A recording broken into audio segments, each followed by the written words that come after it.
Imagine a tiny architect, tirelessly blowing bubbles to create a floating fortress on the water's surface.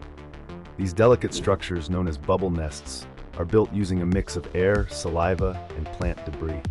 Each bubble forms a protective chamber, providing safety and oxygen for the next generation.